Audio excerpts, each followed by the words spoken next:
It's your boy James with the Stop Being Dirty. Stop eating dirty. Stop drinking dirty. Stop living dirty. I'm proud to sit here today and tell you I'm 30 days clean and 30 days sober and 30 days not this and 30 days. See, this is the thing, right? A lot of times, like when you hear like, oh, you're 30 days sober or this person's 30, you think like, oh, maybe there was a major issue, like toxic wise, an alcoholic, a drug addict, sex addicts, things like that, right? For me, it's a different definition of being sober. I'm sober from alcohol, from liquor, from wine, from beer, not a sip, right?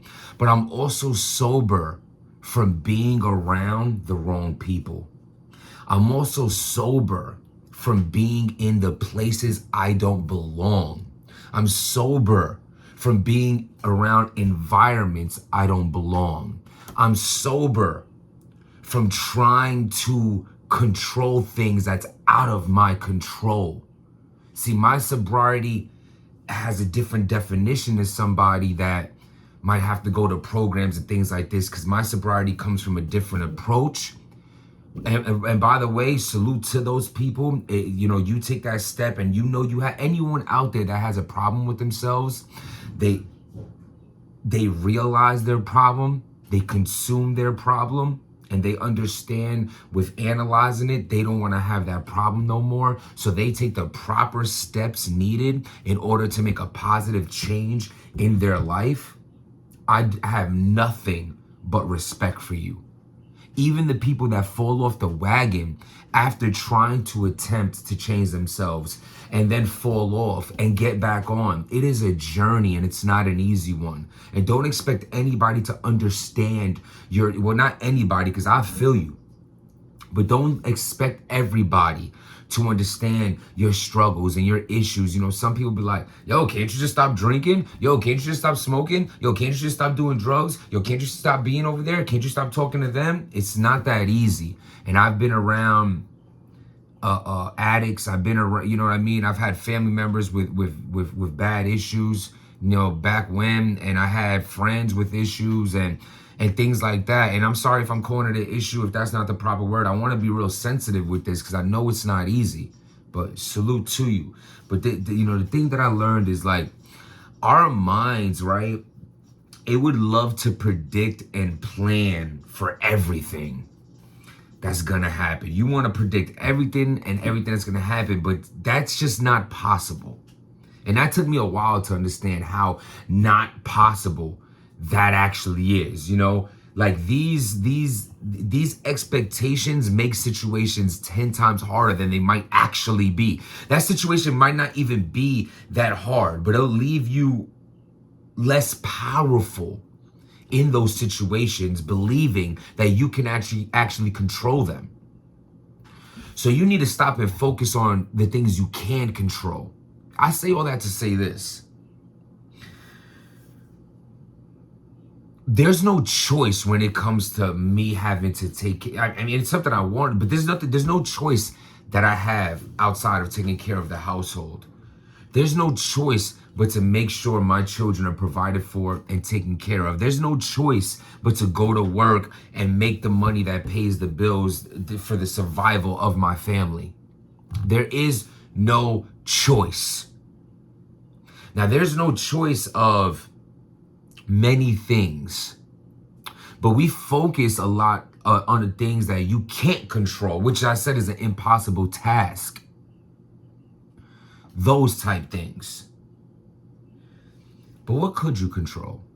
See, a month ago when I put out that blog explaining everything I was going through, I realized so much of what was stressing me was things that were absolutely in my own power to change. It was in my power to change it. And it got so out of whack. You know what I mean? You have one situation where I'm having to contemplate letting go someone I knew for many years because he doesn't serve me a positive purpose no more in my life. He's taken from it, putting me in situations and circumstances I don't belong in. in the same situations and circumstances he wouldn't put himself in. He got to go. That wasn't an easy thing to consume and understand, but it's done with. As well as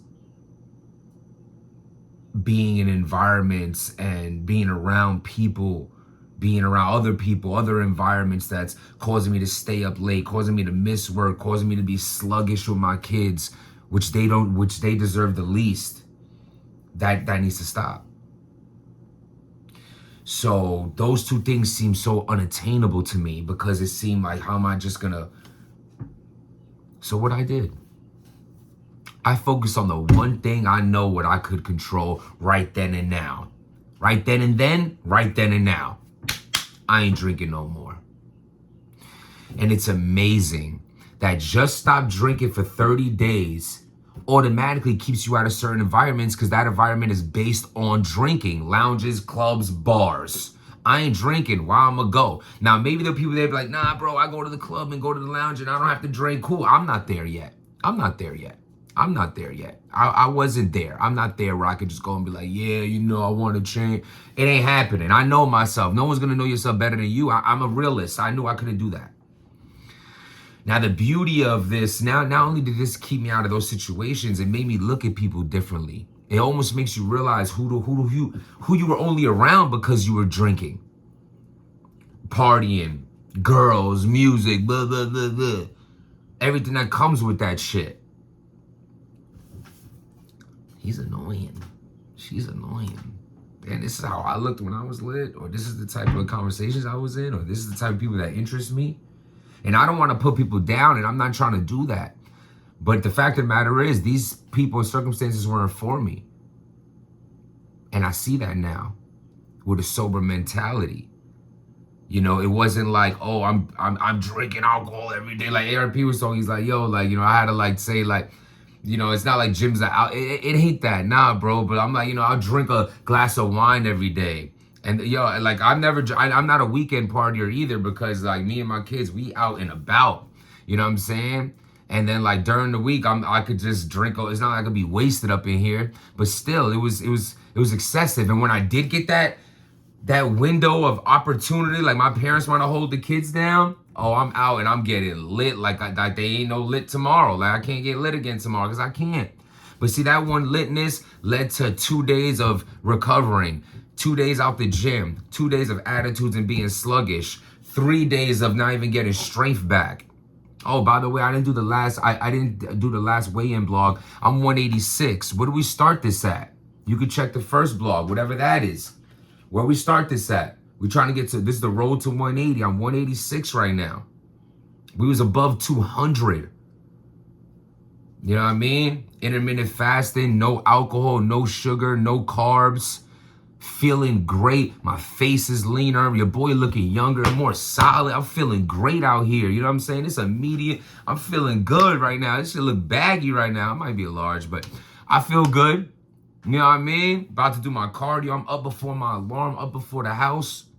It's a beautiful thing. I feel amazing. Focus on what you can control. I was able to control that. Now, will I drink again? Eventually, of course I will. Why not? Sure. But right now, it's not on my mind. Right now, what's on my mind is going another 30. Because of how much results I've seen in a little 30 days. Imagine 60, imagine 90.